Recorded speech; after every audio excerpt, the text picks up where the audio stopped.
শুক্রবার দিনের প্রথম ভাগে ডাকসু নির্বাচন প্রচারণায়ও ছুটির আমেজ বিরাজ করছে ঢাকা বিশ্ববিদ্যালয় ক্যাম্পাসে।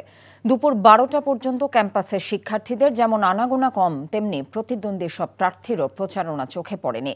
তবে কয়েকজন প্রার্থীকে ছুটির দিনের সকালে প্রচারণা চালাতে দেখা গেছে। এ সময় তাদের কেউ কেউ অভিযোগ করেন ভোট নিয়ে ষড়যন্ত্র চলছে।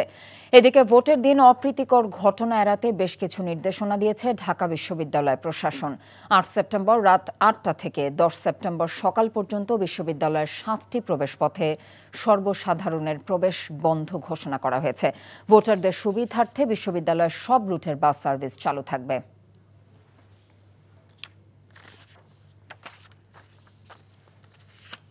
দর্শক, এই মুহূর্তে ঢাকা বিশ্ববিদ্যালয় ক্যাম্পাসে আছেন সহকর্মী আপেল শাহরিয়ার, সেখান থেকে সরাসরি যুক্ত হচ্ছেন তিনি।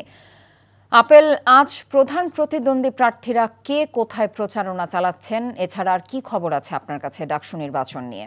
ডাকসু নির্বাচনের প্রচারণার দুদিন বাকি রয়েছে, এই জন্য শেষ দিনগুলোতে ব্যস্ত সময় পার করছেন প্রার্থীরা। আজকে জুম্মার নামাজ আমি যতটুকু জেনেছি যে ছাত্র দলের যে ভিপি প্রার্থী আবিদুল ইসলাম খান, তিনি মহসিন হলে নামাজ পড়বেন এবং সেখান থেকে আজকের প্রচারণা তিনি শুরু করবেন।